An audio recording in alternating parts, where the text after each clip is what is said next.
Hi, very good morning, one and all. Let us come to 10th class. Regarding 10th class, in the previous 6 chapters, we have discussed about that the different life processes. I mean, they have to include from that nutrition, respiration, transportation, excretion, reproduction. So already we have learned about these different types of life process, of course in an individual manner. Why? Because they have to situated in our body in a different structure and different function. So except coordination, 5th chapter, the linking system, almost all these life processes already we have learned in a individual manner or isolation manner. It is very clear. So what is meant by coordination or the linking system? Of course we have studied about that individually all these organ systems, but finally they are connected to the brain. So this is called as a linking system, coordination. The word which we used in that 5th chapter, coordination, as a linking system. Why? Because all the organ systems are finally connected to brain. Let us come to the coordination in life processes. Coordination in life processes as a 7th chapter. Of course, we all completed these 6 life processes of physiology concept regarding this plant physiology and human physiology. Now we are going to discuss about the 7th topic, coordination. So one more time we are going to discuss about coordination in life processes. I mean that already we learn about that life processes from nutrition to reproduction. But how these coordination takes place in one of the life process, for sake of example, human digestive system. So already human digestive system we learned in that first chapter, nutrition as a heterotrophic mode of nutrition. Human digestive system starts from mouth to anus in a small brief account. But whereas coming to the 7th chapter, we are going to learn about this human digestive system from feeling hunger or feeling hungry to the consumption of food, the utilization of food. So I mean that it is a long process. It is a detailed account from mouth to anus how the process is going on. We can support through these lab activities. We can support through the lab activities in a detailed account. So that is why we are taking digestive system as one of the life processes. How these digestive system as a life process can integrate to the other systems, means muscular system, like nervous system, circulatory system, and endocrinal system. How these systems are plays a vital role to integration of these coordination. So finally, what is the main intention of this chapter is we are going to learn about human digestive system from mouth to anus in a detailed account, supporting through these lab activities, and moreover how this digestive system is dependent on the other systems to make a purposeful actions. So see this, every process is dependent on other to keep the body in a good condition. For example, we learn about it in a detailed in isolation, but there is a beautiful coordination. For example, after digestion, the complex materials like carbohydrates, proteins, fats are converted to simple form of glucose as well as amino acids and fatty acids and glycerol.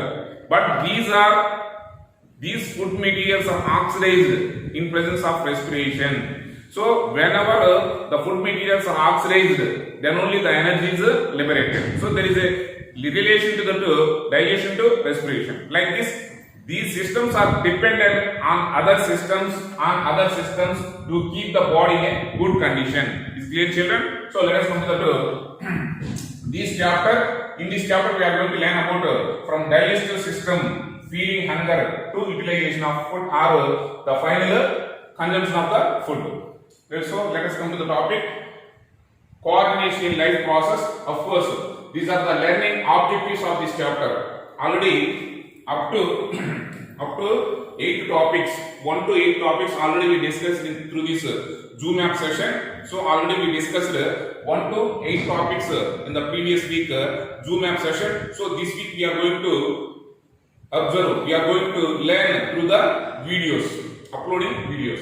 So first one is feeling hunger or feeling hungry. So what is the meaning of feeling hungry? That means How we know that we need food to causing the feeling hunger? So we are having the object is like feeling hunger. I mean that to consume we need food. How do we know that we need food? Because of feeling hunger.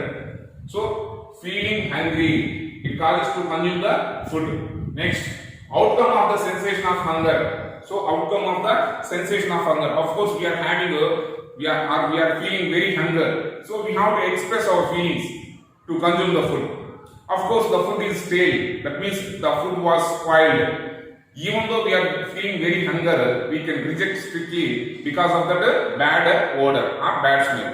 So that is called as a feeling hunger. Afterwards, outcome of sensation of hunger. Next, taste and smell are closely related. So I mean, through the second point, we learn about the taste and smell are closely entwined. Means vedadiyalenaటువంటి సంబంధాన్ని కలిగి ఉంటాయి. Where there is a taste, certainly the food material is having a good smell. Where there is a good smell, certainly the food materials are having a good taste. I mean that taste and smell are closely entwined, are closely related. Is clear, children? For example, we are going to take one example.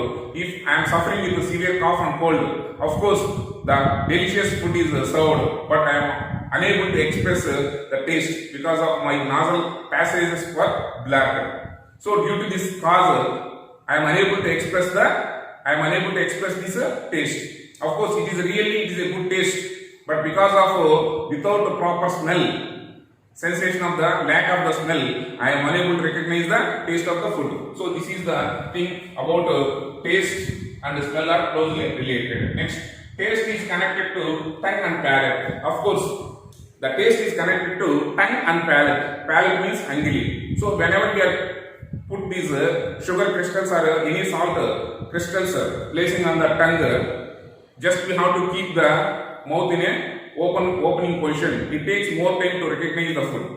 Whenever the tongue is pressing with the palate against the palate, immediately we can recognize the taste. I mean that the taste is somewhat connected to the tongue and palate. Tongue and palate. Clear, children? Next, black diagram of feeling hunger. Suppose, for example, see, these are the different reasons. We are having the different reasons to support this feeling hunger. For example, smell, taste, tired and exhausted, we need food. So those are the different causes which are supporting to the to consumption of the food. These are called as the block diagram of feeling hunger. Next, mouth. After coming to the sixth topic, that is called as our mouth. The human mouth is acts like a munching machine. Munching machine means కొరికేటువంటి లేదా నమిలేటువంటి ఒక యంత్రంతో సమానము. So our mouth is like a munching machine. See, for example, let us take a piece of chalk and half of the piece of chalk is converted into or transformed to the powder-like substance. The solid type of piece of chalk takes more time when compared to the powder-like substance which are dissolved in the vinegar. So I mean that after crushing the food, it easily mixed or it easily digested. So that is why our food particles are cut and crushed and chewing with the help of dentition. So this is a clear difference between biting or chewing or crushing or mastication. So mastication certainly helps to for easily digestion. Is clear, children? So this is called as mouth, the munching machine, like a piece of chalk and a piece of chalk powder which is kept in the vinegar. Certainly the chalk powder is easily dissolved in the vinegar. So this says clearly about the role of mouth in the munching machine. Next, dentition. So what is mean by dentition? Dentition is nothing but the arrangement of teeth in the mouth. Upper jaw, lower jaw. We are having the two jaws. Of course, only one jaw, lower jaw is movable, but the teeth which is arranged in our mouth is having mainly four different structures for four different functions. One is incisors, mainly for biting or cutting the food. First one is incisors, second one is canines. canines mainly meant for the to tearing the food. It is more prominent, well developed in the wild animals or ferocious or cruel animals like a lion, tiger, dog, wolf. We observe that these canines are more long and more powerful. These clear, children. Next one is premolars and molars. So finally, our dental formula is 2, 1, 2, 3 in each half of the jaw. In each half of the jaw, we are having the dental formula like 2, 1, 2, 3 by 2, 1, 2, 3, 2, 1, 2, 3 by 2, 1, 2, 3. Finally, 16 plus 16 is equal to 32. Out of 32, 20 is a temporary tooth. Out of